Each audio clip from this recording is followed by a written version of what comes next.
to episode 8 of the CIS and Senteon webinar series, a deep dive into the CIS benchmarks. I'm your host, Zach Krumkowski from Senteon. I'm joined by my co-host, Rich McGraw from CIS. Rich, we're happy to have you back this week. We were sorry we missed you last. Yeah, it wasn't the best week for me personally, but we're back and ready to go. Excited to be here. I really hated missing last week's session. Absolutely. I mean, that happens to all of us. And we are both very fortunate to be joined by our special guest, Joshua Copeland. Thanks for joining us, Josh. I've had the honor of getting to work with you throughout the last year. Really thankful you joined formally onto the Senteon Advisory Board, been a friend to me, a mentor. But you bring with yourself a wealth of knowledge. Being a security director at a large telco, 25 plus years experience in the field. I know you're a regular speaker at RSA, Black Hat. I mean, we're honored that you take the time to join us for our small episode 8, but very niche focused webinar series on the CIS benchmarks. But outside of that, you're also the unpopular opinion guy on LinkedIn. I do have your link in the chat, so please go check him out. He's very active here. But Josh, instead of me just talking about you for the whole episode, you mind introducing yourself a little bit and tell us how you did become the unpopular opinion guy? Sure. As you said, Josh Copeland. I'm a cybersecurity director with AT&T. For my day job, I'm also an adjunct with Tulane University, their School of Professional Advancement, for their cybersecurity programs, teaching cyber threats as well as cyber leadership. So some good background there. I'm also a 20-year Air Force veteran.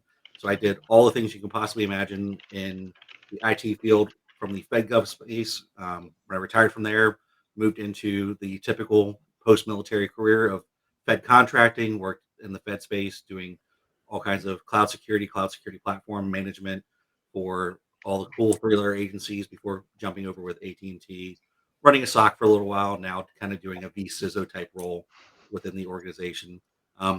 Happy to be here. Love the stuff that you guys are doing. System hardening is kind of one of those areas that is often overlooked in all the grand scheme of things because it's not big, it's not the sexy thing, it's not pen test, it's not SOC. It's kind of that thing that you have to do because you have to do it, rather than the thing that you do because it's the right thing to do and it actually gives you kind of that best value and return on your investment. Yeah, and awesome of you to be that adjunct professor at Tulane too. I mean, giving back is not uncommon for you. So really, really appreciating that. Screams in everything you do for the community. Zach, But can you, I make a suggestion? oh, go for it. We may want to change this series to be exposing the experts because we've been fortunate to have such awesome participation and ability to have folks like Josh on board. So thank you very much, Josh. Yeah. Thanks for having me.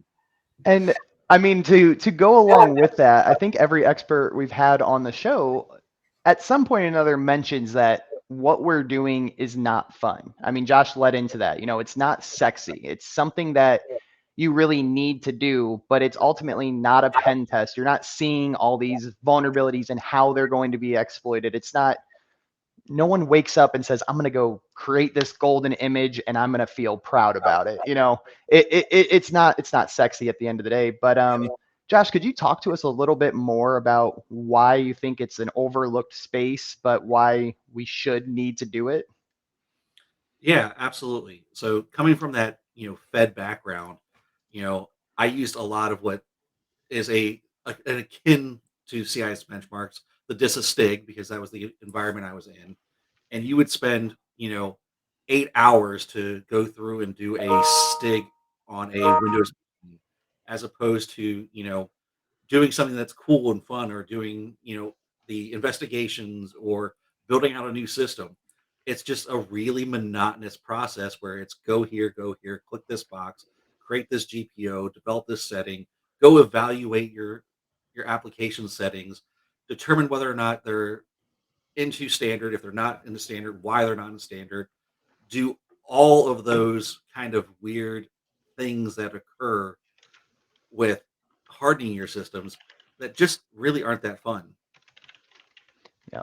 And you do mention the STIG. So one thing I do want to make clear, maybe have you talked a little bit to this, but Rich, correct me if I'm wrong. The CIS benchmarks do map to the STIGs. That is correct, right? Oh, Rich, you went on mute. Sorry about that. No, very true, Zach. So, in further to that point, the Department of Defense Cloud Computing Guide recognizes CIS benchmarks in lieu of STIGs. So, one of the things that, STIGs are, if it's possible, even probably a little bit more difficult to follow in a manual sense than CIS benchmarks. So it says something, but yeah, no, they're both obviously great guidelines, and irrelevant. Some people have to use the STIGs, and that's why we kind of have some of those mappings and so forth. But the Department of Defense is also down with CIS benchmarks, which is good. It's awesome to hear. So, Josh, I like to kick off these episodes with just some general conversation, kind of events going on in the cybersecurity space. You actually are our first guest that's not directly working in the managed security service provider space, although I do know you have a little bit of a background in there. But any trends, anything that you're really seeing in the market or seeing in the field before we get into today's topic? Yeah, I think if you look at kind of the overarching trends of all the threats that are coming out, all the ransomware attacks that are coming out, is they're absolutely leveraging things that are kind of already in those environments. They're not necessarily exploiting new 0 days. They're not, going out and hacking new things. They're hacking the things that already exist and then leveraging the things that people just don't do well in the environments. You know, it's really easy to say, you have to get the new patch, your new systems, you know, patch Tuesday, hurry up and patch everything. But that doesn't really matter if you have all these other vulnerabilities that just persist because you have bad configurations. You're allowing, system passwords to exist for, eons. You have it set to never expire. If you're doing kind of all these other things that are just inherently wrong, it doesn't matter how patched your system is. And even going back into the process of, just released this week, massive vulnerability in microtik routers, you know, and that vulnerability goes back, multiple versions, but it's not uncommon, particularly in the non, super enterprise space, to see folks that have unboxed a router, racked it, plugged it in, and just Good let to it go. go. It does its thing. So when you think about that, you go, well, there's all these vulnerabilities. You've never patched it, you never updated it. You're using, equipment that, in the case of Microtech, is coming from Latvia. Maybe not the best idea. That's kind of akin to using Huawei equipment. Yes, it's cheap. Yes, it gets the job done, but there are other concerns around that. Um, but if you're not maintaining those things, you know, how are you actually protecting your environment? It ultimately comes down to those layers of defense, layers of security, and system hardening is kind of that, foundational thing that you build everything else around. So if you aren't doing system hardening, you've kind of created that very crumbly center in your protection layer. Mhm. So it's great that you have, all these things around your perimeter, but what happens when you have an insider threat? Well, you're completely hosed. Yeah, those are great points, Josh. And oftentimes, what I see in almost trend like is organizations get focused on the new shiny penny, whatever that might be. There's a lot of awesome cybersecurity tooling and new products all the time, and they're great. But if you're not focusing on the basics that Josh just talked about, the shiny penny is not going to help you. So, before you are installing the next whiz bang solution, make sure you have the basics covered properly and a plan to maintain and maintain those settings and be able to audit them, because the shiniest penny in cybersecurity is not going to block those holes that you've created on your own. Yeah, and to And expand a little to bit that more point, on what you're. Mhm. I say to that point, a lot of times you're not going to get the return on your investment buying the shiny penny. It's solving typically a very niche problem that might not be the problem that you have. System hardening is one of those things where everybody has the requirement to do system hardening. Whether you would realize you have the requirement or not is another story, but everyone has systems to harden. Not everyone has these unique use cases for this new technology that just came out that's using AI and machine learning. You might not be there. You're not going to get the return on investment. You'll spend, thousands and thousands of dollars on something that doesn't really give you a stronger security program with a smaller threat footprint. You know, It's a feel good thing. If you feel like you're putting the best and most expensive tool in, perhaps that, you have, the best protection, but it's not necessarily always the case. Yeah, and I definitely want to have enough time to talk about today's topic on domain member, but fortunately, it is only about 7 settings we'll be talking about. So I want to dive a little bit more into this topic with you, Josh. You mentioned, it's the attackers today are not just taking advantage of, they're looking for rather the next 0 day, right? Being able to maintain, do the patches, and do the updates is all well and good. But I mean, when you upgrade from a Windows Home system to a Windows Pro, by default, if you do use CIS as your standards, Rich, you said that's only about 25% alignment out of the box. So Hmm. a lot of these devices, when you are using them, even if they're plugged in and doing their job, doesn't mean they're necessarily configured appropriately, as hardened as they could be, as locked down as possible. And that's what you're saying attackers are taking advantage of today. Is that fair to say? yeah, absolutely. There's a concept called living off the land. I don't necessarily need to bring new tools into the environment. I can use what you already have in that environment to do my command and control. People Hmm. have been using things like TeamViewer that already exists, that are a known good application in that environment to do their command and control, and then leveraging all these just out of the box or misaligned uh, boxes Hmm. to pivot from one system to another until they find that juicy piece of information, whether it's your customer data, whether it's your intellectual property that they're able to exfiltrate and then use for nefarious purposes, or drop a ransomware and then just make you pay to get your own data back. Yeah.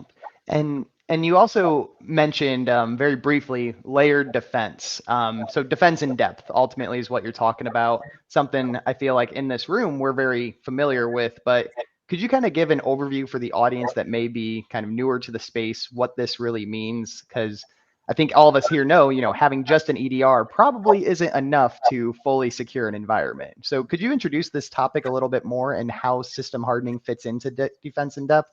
Sure. The way I like to look at it is kind of the castle model.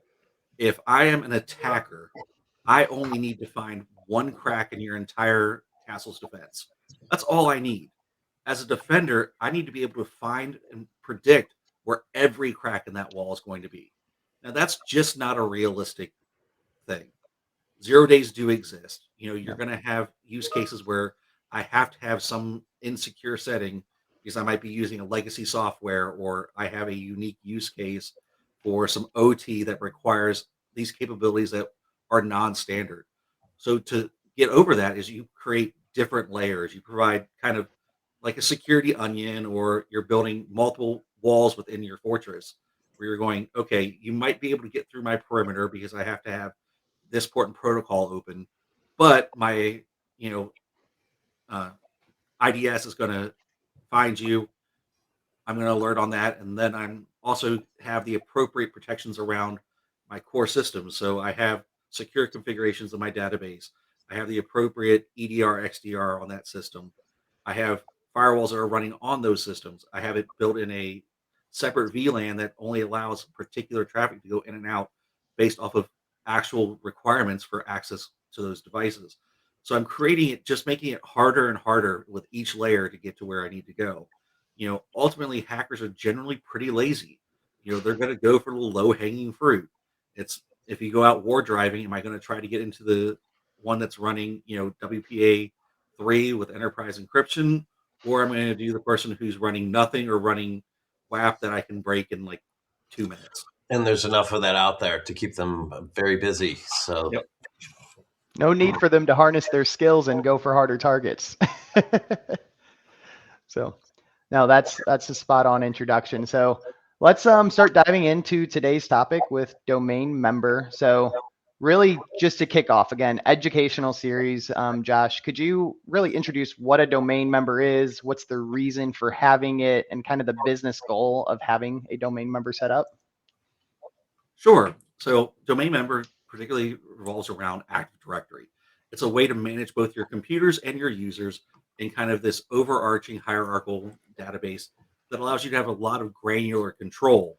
So when you think about it from that perspective, I'm going to have users, I'm going to have computers, and they're going to be part of my domain.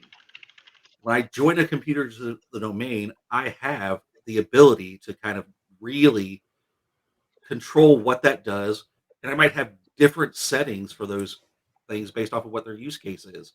I might have a use case for my uh, accounting department that is completely different from my sales department, that is then completely different from my operations department, and being able to do those controls as a kind of individual really allows you to have that granularity and reduce your footprint Mhm. from a security perspective. If I have a software that I'm able to run for my finance stuff that requires Java, but nothing else in my environment requires that, I can put the controls that make it to where those other systems not only don't have it, but can't run it. A really common one is PowerShell. Every Windows box comes with PowerShell on it. Very, very few people in an organization require the use of PowerShell. So you can put in the appropriate GPO controls that while PowerShell is there, it cannot be used unless you are logged in with a particular account or it's on a particular machine that has been exempted for the use of PowerShell. And that allows you to kind of really understand where your vulnerabilities are and how you can carve them out in a way that's hierarchical and easy to understand. And from a bad actor point of view, if you do, for the example given, like have PowerShell available on all these devices, that's probably a good opportunity if the bad actor is in even at the lowest level user access yeah, machine. If they can still access that PowerShell, they could probably do some damage with that. Oh, absolutely. Especially if you don't have a properly configured system, you might have vulnerabilities that I'm able to do remote execution, develop a command prompt that is administrative privileged account. And now I have PowerShell that's on the box native that's enabled that allows me to basically do whatever I want on the network. Yeah. That makes sense. And let's dive into this a little bit further with kind of how the domain member, if poorly configured, can be taken advantage of further with some of these MITRE attack tactics. So if we can pull up that slide, I do have some examples listed, kicking off with execution, right? Part of this having a domain member and the settings we'll talk about today is making sure that you have encryption and signing set up to always or when possible. I mean, again, if this domain member isn't set up appropriately, could you talk about how they'd be able to execute some of their malicious attacks? Yeah, absolutely. Having a domain member set up appropriately allows the communication between that domain member and the AD controller, so your domain controller, to actually be secure. So you have your CIA triad, confidentiality, integrity, and availability kind of built in around that to where I'm not able to do man in the middle attacks. I'm not able to kind of piggyback or sniff credentials. You know, every computer that's on a AD domain has a password associated with it to go back to AD. Now I could potentially hijack that password and spoof that I'm a member of that domain using a naughty box and then be able to do all kinds of things that you have no control over because AD thinks I'm a member of your domain. And now I have no controls on that system where I'm able to run, you know, malicious tools. I'm able to do footprinting. I'm able to go do commands because I have full admin on that box and I'm able to do PowerShell and do all those kind of shell executions that you kind of think about from the typical attack chain. And one more thing to that. So all of that is true. And what is happening in cases now is someone will get all of that done and then just exit the system like they were never there, and then sell that access to another bad actor. I mean, there's a business around doing everything Josh just described in terms of gaining control. And then, they might go away for 6 months, and before you see your systems encrypted from a bad guy, so it's crazy stuff. Yeah, if you go out on the dark web and search, there are more than one forum that will, give you the access to buy already exploited systems for you to either leverage as part of a botnet or go ahead and institute a great uh, ransomware attack where you're going to, you know, get money from them. It's really kind of an interesting market where there is a lot of, I hesitate to use the word professionalism, but it truly is. They have, Business. you know, customer service, hey, you sold me this and I didn't have access. Oh, we're sorry. We'll give you this other system that we just exploited and it have sitting kind of waiting on our bench to be sold. It's You know, same with people paying rent. People that have unfortunately been attacked, and their final option or their only option, maybe in their opinion or facts, is to pay the ransom. And I've heard feedback from people saying that they were so nice. They were awesome. The people that we paid, it was run like a business.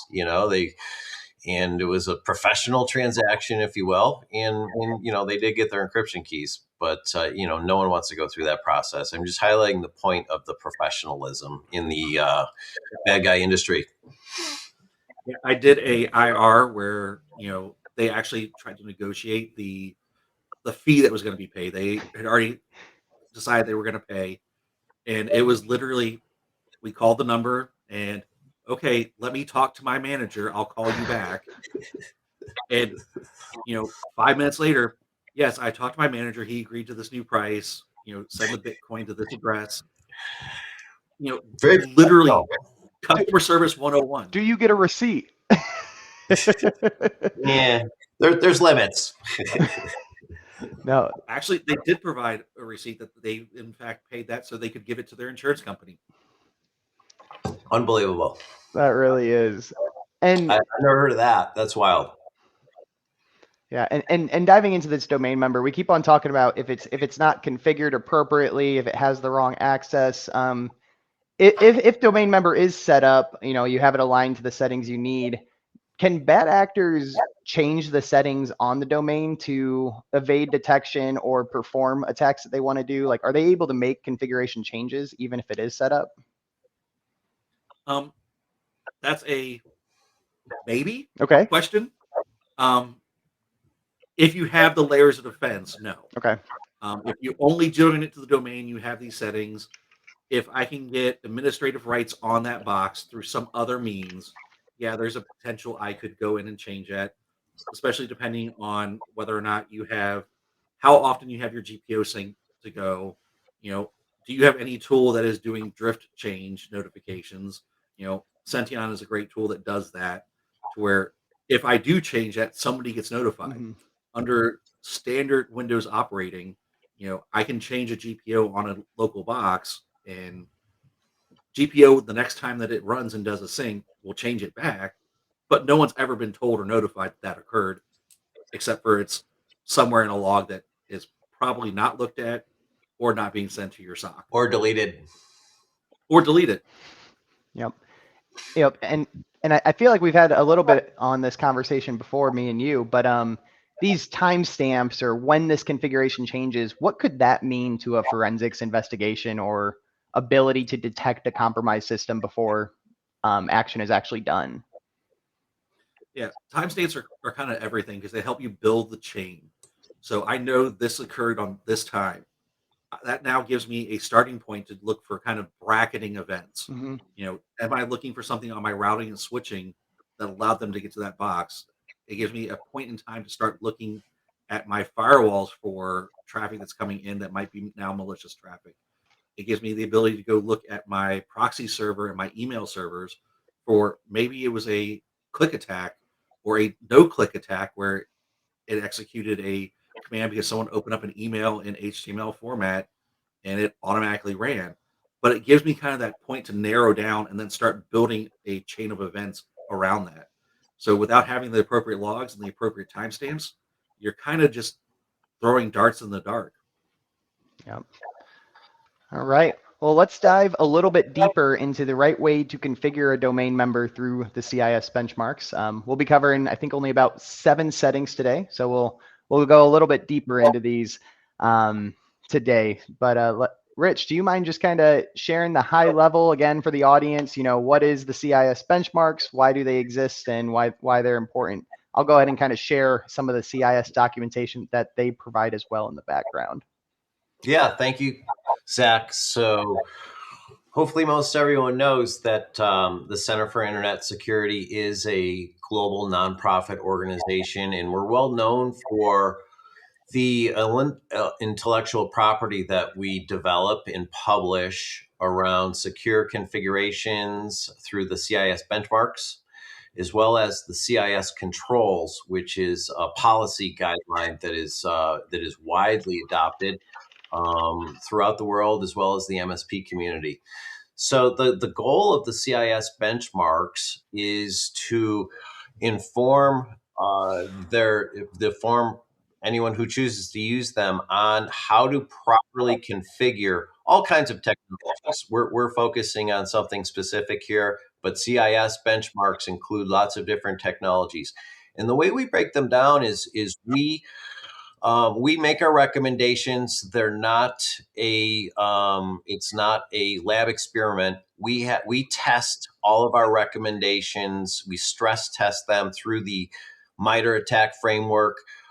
CIS has visibility into the current landscape through the SOC that we run with the MS ISAC and the EI elections ISAC. So we are seeing live threats on a daily basis, and we're able to adjust our benchmark settings accordingly. So we can always keep them as the best configurations possible. So the challenge and what really makes Senteon essential is, implementing the benchmarks, understanding their capability, and implementing them properly, as well as auditing over time to make sure your configurations stay in line with the recommendations is really something Senteon can help with, and it was really founded around. So we appreciate that, Zach, and I'll stop talking now, and you guys probably can move to the next slide.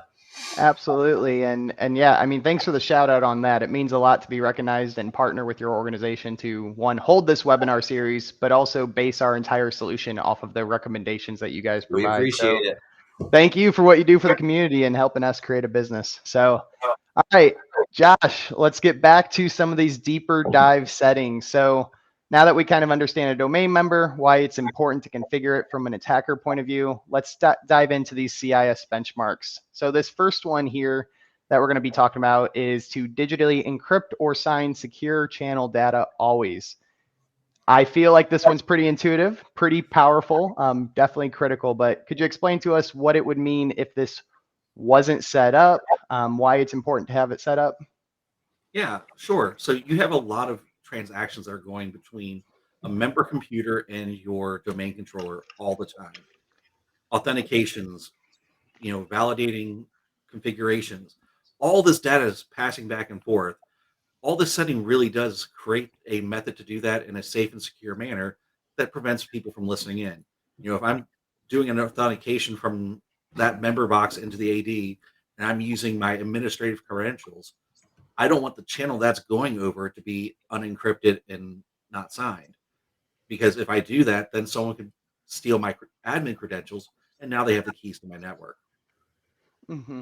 And how does the domain member create that secure channel with the domain controller? I mean, is that just a password, or how does that happen? It's kind of your standard PKI methodology where they'll send the first piece of the key, they reply back, create that handshake that allows it to create a secure connection that is not only encrypted, but you know that it's coming directly from the right domain controller and going to a member that is actually part of your domain. You know, it makes it to where I can't have that connection unless I'm one of those two things.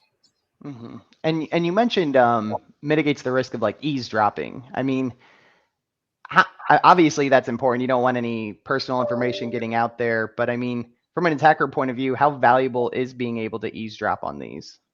Yeah, if you're able to eavesdrop on these, you're literally getting all the communications Everything. from every member server back or every member device, whether they be a server or a workstation, back to your domain controller. And your domain controller is kind of the hub of all your access control for most, Windows-based networks. So you're really getting a lot of data that I could potentially use to exploit other systems within that environment. A lot of data that the hackers have parsing tools to pull out the fine nuggets with minimal effort or work. Yeah. Yep. And I'm curious. This one seems like a no-brainer, Josh. Of course you don't want that ability to be accessible. So, you know, I this is a question for Microsoft, but why is it even possible not to have this enabled? You know, is there ever a use case that comes to mind that this shouldn't be always encrypted or signed? It goes back to using those legacy systems.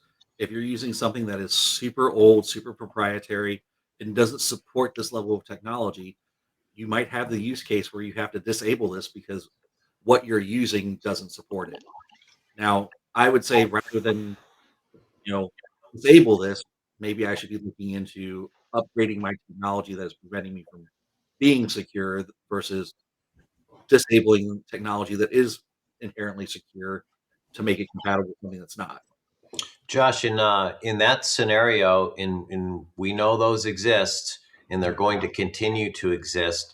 You know, as a defense in depth measure, you would probably want to put that on its own network or its own VLAN to help build that defense in depth, where you have those exceptions that aren't resolvable in the short term. Absolutely. Separate VLANs for those kind of extra squishy, vulnerable systems is absolutely kind of where you need to go. The big one that I like to recommend is a separate VLAN for printers because how many people have gone and updated the firmware of their printer? I will give you out of 100 people, Nobody. maybe five. And all these modern printers, they're running a full web server with a full Linux backend. They're internet facing. There are things that you can do very, very evil with a printer because of how advanced they are. But you can also minimize that by creating a separate VLAN, putting it to where it only allows print traffic going to and from. You have to be on that network to be able to access the web shell. You know, by creating that defense in depth, you create an environment where risk is mitigated because you have controls around it. Exceptions are going to happen, but how do we protect ourselves from known exceptions? And that's the way to do it. Yep. No, that's great. So let's look at this next setting. Another little similar, but digitally encrypt secure channel data when possible. So definitely a little different compared to always. This one, even to me, Josh, I'm not the industry expert. It's a little confusing to me because the one previous is to always encrypt or sign. Secure data is always set to always. This one seems contradictory, where it says when possible. Can you do one but not the other? Could you help this make a little bit of sense? So you could do one and not the other. Um, in this case, it's really getting into the granularity of the services. You know, as the slide highlights, the this has been a default function from everything since Windows 98. But there are still a lot of systems out there that are running Windows NT. You know, I have seen them out in the wild. It is mind blowing that Even those more things are so, out there. many embedded systems are running Windows NT, medical device, things. There's so much stuff that runs on that. So it comes down to when possible. So this might be kind of those things where now you're communicating with systems that it's not possible. So always do it. But if it's not possible, then allow it. So this is really to mitigate the risk of creating business disruption or not allowing various applications to work. This is more of a business decision that it's an accepted risk that you're just knowingly allowing. Absolutely. You So, know that this is something that you need, and you have to make that business case of, is my risk worth my inherent reward?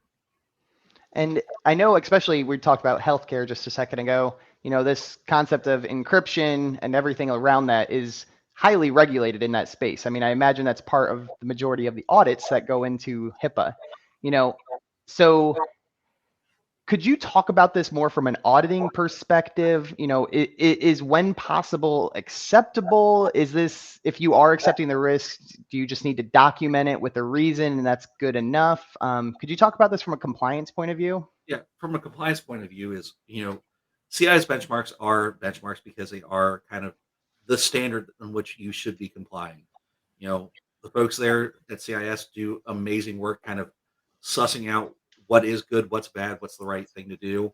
And from an audit perspective, I'm going to look at you and go, if you're not doing what they're recommending, you need to have a well thought out business case of why you're not doing that, who's accepted that risk in a formal fashion that it should be on your risk register, and also what mitigations you might have placed around that. So Mm, yes, I might have this not enabled, but I'm running it on a completely air gap system that doesn't touch anything ever.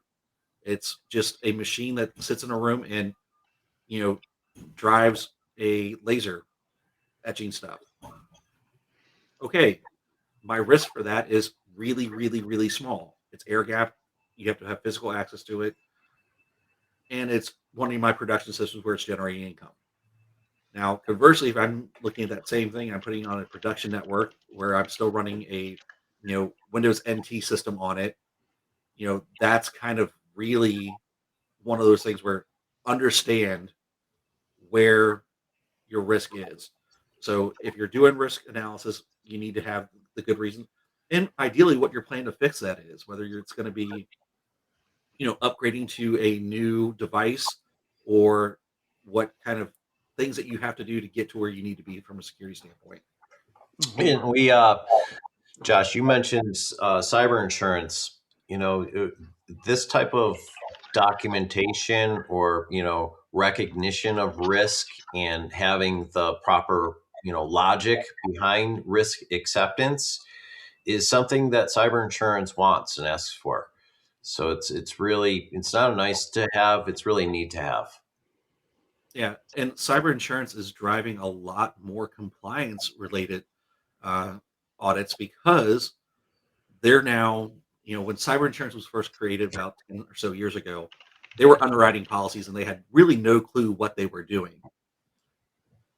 However, now they've got years and years of paying out claims, and they're getting really, really good with their actuary tables of determining what risk really looks like. Hmm. So when you look at that, they're looking very clearly at, do you have these things? Is it there? Do you have the appropriate documentation to support that? And they will absolutely sue you if you have misrepresented what you put it. There was a case last year where a organization was breached because they did not have 2FA enforced. Mhm. On their documentation, they stated they had 2FA, but they only had it enabled, not enforced. Well, there's a vast difference between having something enabled and being enforced, particularly when you're looking at level of security. So the insurance underwriters actually sued to not have to pay the claim. It was eventually settled out of court for an undisclosed amount of money. Insurance But will do everything they can to not pay. Unfortunately, it's just the way it is. so when you look at that, you got to go, is my rationale going to stand up to that kind of scrutiny? Is it something I'm willing to defend in court that I made this decision? And taking that to again, the majority of the audience being managed security service providers. I mean, if your client is going to court, do you have the documentation and proof? Obviously, in today's scope, hardened baseline. If they're trying to prove a various setting, I mean, in today's ecosystem, are the tools available to prove your baseline? I know that's something Senteon is really focusing on, but before our solution, I mean, how did businesses go about proving their configuration states, Josh? A lot of it was, snapshot in time. I would do a GPO export. I would take Hmm. a screenshot of this configuration and put that as part of my artifacts. And that's okay. Yes, on, today's date and time. So on 7/26/2023, that setting was set for this. But I really had no good assurances that that's where it stayed, except for when I did my continuous monitoring and went through that whole laborious process to re-export a GPO Yep. setting list, go through and take all my snapshots again for my quarterly or annual review. Mm-hmm. And, Yeah. and Senteon does that without thinking, right? Josh, he will notify you of all of that stuff, not just point in time, but 7/24, which is really truly amazing. 7/24. I like the phrasing of that, a little bit different than what I was expecting. 24/7 is typically what I hear, but no, I appreciate the shout outs from both you guys. Really appreciate your support for the innovation we're working on and taking to market. So with that, let's keep on moving to the next setting. We're looking at digitally sign secure channel data always. Again, this is going back to a lot of the conversations we've been having. Josh, you don't have to repeat yourself entirely, but could you talk towards this a little bit? Yeah, digital signing goes back to integrity. Is the system that is connecting the system that it should be connecting? Do I know for sure that if insert computer name here is really that computer name? And that's how we're doing the kind of that validation is by these digitally signed channels. Mm-hmm. By saying and sending the digitally signed certificate and being able to do kind of that negotiation, I know for sure as the domain controller, this endpoint is a member of my domain, and therefore they should be getting this level of information. Yeah. And if this wasn't signed, one of the risks that I understand this poses is the data to be tampered with, right? That's the whole point, keeping the authenticity. But could you maybe give a use case or a story about why a bad actor may want to actually tamper that data before it arrives at its destination? So you can kind of look at it from two different perspectives. I can try to tamper with data, but really what's more interesting is I can use that data to spoof being a member of your domain. Uh, And now I'm on your domain, I'm getting all these accesses, and you don't think that I'm somebody that shouldn't be there. And now I have the ability to go do additional tampering. And I'm able to Deliver a connect into payload. what's that? Deliver a payload. Yep, deliver a payload. Start mucking with the AD. Maybe changing groups that are associated with that computer account or with user accounts. You can get kind of really swirly. yeah. Absolutely. All right, switching topics ever so slightly, still on the domain member, but disable machine account password changes. Set to disabled. This is another GPO that reads a little bit confusing, but machine account passwords are automatically changed every 30 days. So why would we want to have this disabled? So you might have a system that's somewhere out in your environment where it doesn't connect to your environment all the time. Mm-hmm. So if my GPO sets to change it every 30 days, but now that system hasn't been on there for 30 days or more, maybe 2 months, Sure. 3 months, there's a possibility that there might be a sync and I'll have to rejoin that system to the domain. Maybe that's something that I don't really want to do because it's an out in a branch or out a rogue, mobile warrior type guy. So there might be a use case, but ultimately I would say that you should go back and look at policy and say, you know, connect to this environment at least every 30 days. You probably should Mm-hmm. be connecting that environment at least every week. Maybe I set up my, VPN or my, SD-WAN solution to where I'm automatically connecting as soon as the system boots up. So I can create the appropriate policy flows back through for GPOs, for my EDRs, for my XDRs, for all of my security tools. So I can do tenable scans to make sure that, Sure. it's getting appropriately patched so that my Intune can go and actually patch the systems or whatever tool I'm using, whether it be Mm-hmm. Intune, Tanium, config manager, what have you. Mm-hmm. Mm-hmm. And to expand on that a little bit more, when you do set that policy in place, what typically I guess rather, how typically is this reviewed internally by the business? Obviously, it depends, but could you talk about the amount of work this takes to do, how often it should be done versus actually done in practice from what you've seen? In practice, usually they set it once and then never look at it again. If you're in one of those more highly regulated spaces, whether it's a Fed agency, state agency, you know SEC regulated industry, HIPAA, PCI, typically they're going to look at this stuff once a year for an annual review, if that. And that's if it's selected as one of the controls that they review. You might have folks that are doing a really good job at doing continuous monitoring that might, pull and do an RSOP review, once a quarter. But a lot of this stuff, particularly with GPO, is a lot of set it and forget it, Yeah. and then you don't look at it again until something's gone horribly wrong. Telling me you care about this space when something goes wrong, but other than that, if things are running, you don't really check it. Yeah. Today's world. Or fail the audit. Mm-hmm. Mm-hmm. Awesome. So, and I think we're down to the last two settings, and this one is again about passwords. So maximum machine account password age is set to 30 or fewer days, but not 0. And it says but not 0 because when CIS states that in the GPO, it means it's infinite, right? You never actually have a password age. So that's what the but not 0 means here. But yeah, let's go into this setting, Josh. Could you talk to us about this? Yeah. So as you pointed out so eloquently, 0 means you have no password age requirement. So that password can sit there for decades, which is obviously a bad thing because that gives a threat actor decades to try to break that password.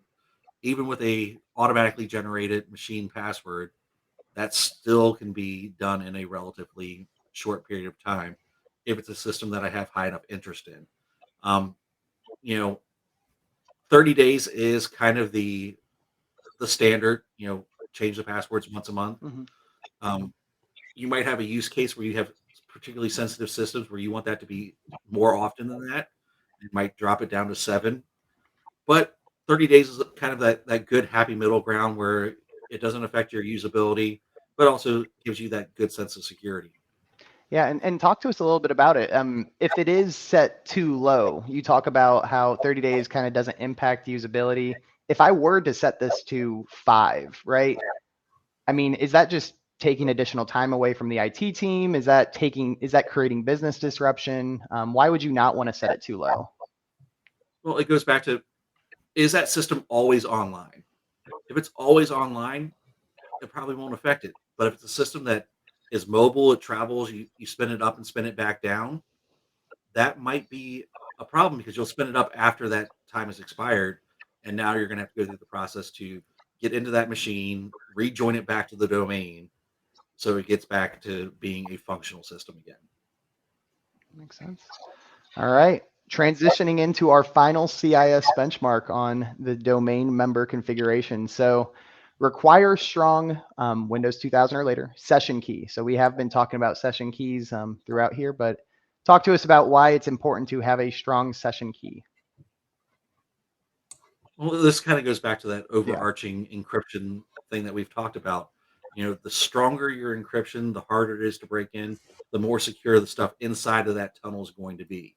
You know, 128 is kind of the minimum standard. Okay. Most organizations are probably going to be using 256 or even higher. I've seen as high as 2048 Oh, wow. for session keys.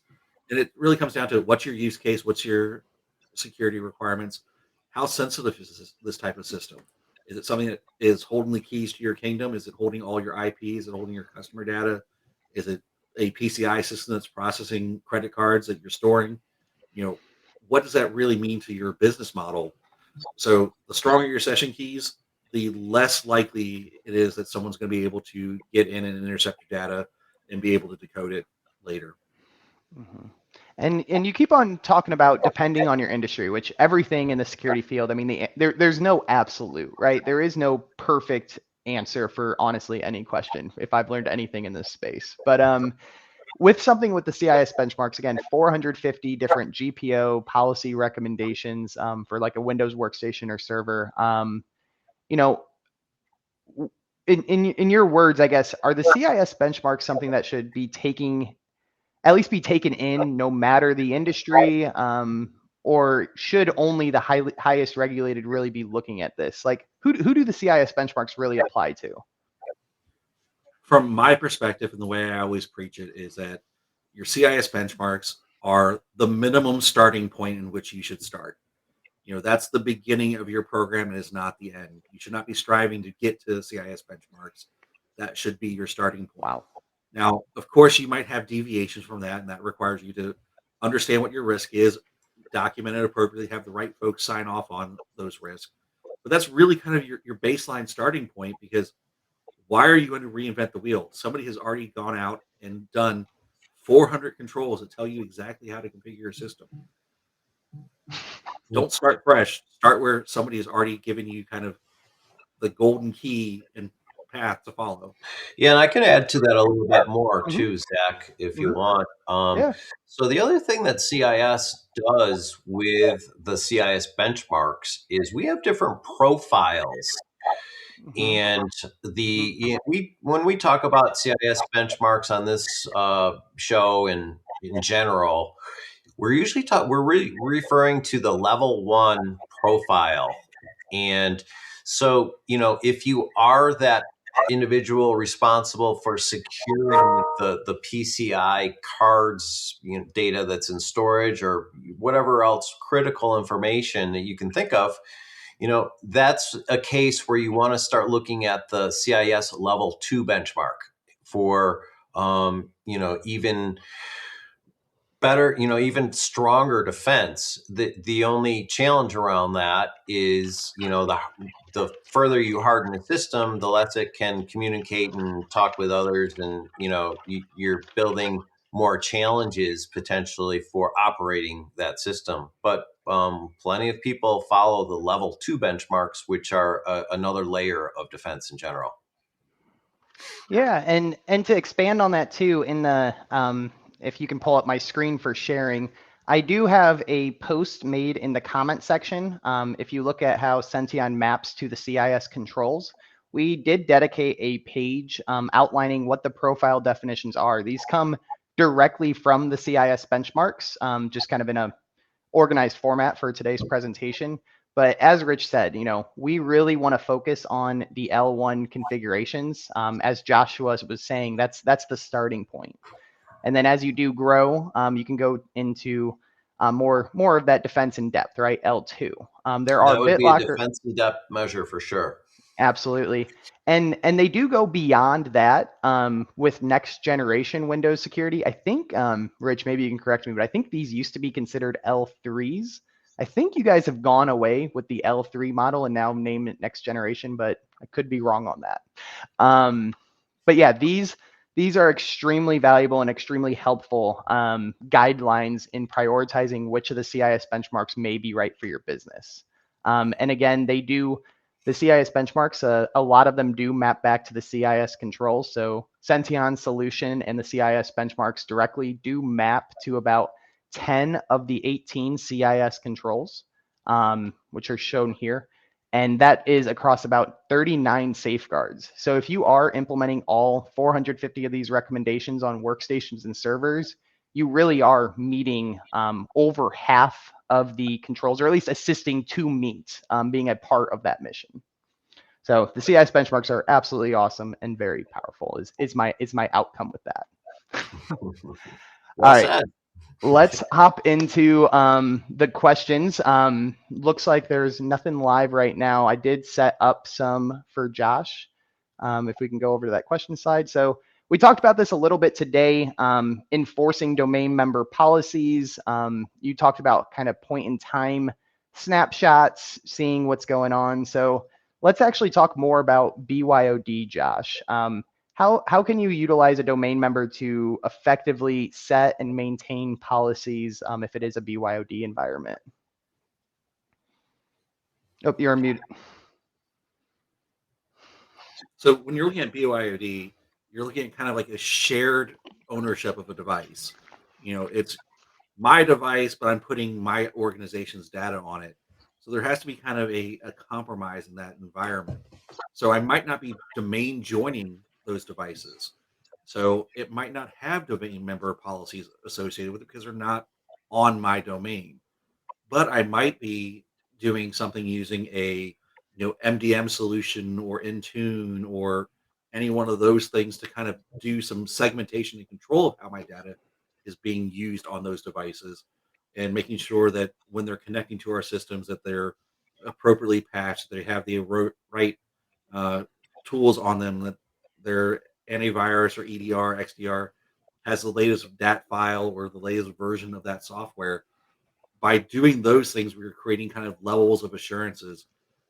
Really good MDM solutions actually give you kind of parsed out dedicated space for your corporate data versus your personal data, so that if a device is lost, we can remotely wipe just the corporate data versus the whole device. So it really comes down to, how are you managing that? What is the policies that you put in place, and what tooling do you have? And maybe I am going to join it to the domain, and then I put in, administrative policies that say, ye verily you will connect to the domain proper at least X number of times per whatever period, so that you can get, patching, you can get GPO updates, you can get, you know, tenable scans, you Hmm. can get all the things that we do to validate that that box is in a way that we expect it to be from a security perspective. Hmm. Yeah, absolutely. And obviously we only highlighted, 7 of these settings, but domain member as a whole, I mean, if this, I mean, we talked about eavesdropping, tampering. I mean, if these aren't set up appropriately, these are very real settings that could be taken advantage of from a bad actor to perform some type of breach or attack method. That's fair to say. Yeah, absolutely. And largely what it's going to be is they're going to use data gained from these settings being misconfigured to be able to then leverage other boxes, other devices, to then expand kind of their footprint, and then leverage applications on those that are probably not properly configured. Because if you're not doing this, you're probably not doing other proper configuration, and then kind of just roll from one thing to the next until they get Snowball. to whatever the juicy middle is that they want to get to. Yep. And you talked about ransomware a lot. So also fair to say, I mean, this is mitigating lateral movement, right? Making sure if something is compromised, they're not able to increase that blast radius. The CIS benchmarks are in place to really mitigate that risk, contain a breach, or prevent it in its entirety, right? And the CIS controls really help with that too. Mm-hmm, I mm-hmm. mean, you really need policy as well. I love Zach's term, minimize the blast radius. And following the CIS controls really is it, that is going to give you those guidelines to get to a level of, small level of defensive depth, and really minimize that blast radius, as Zach says. In is just basic cybersecurity hygiene.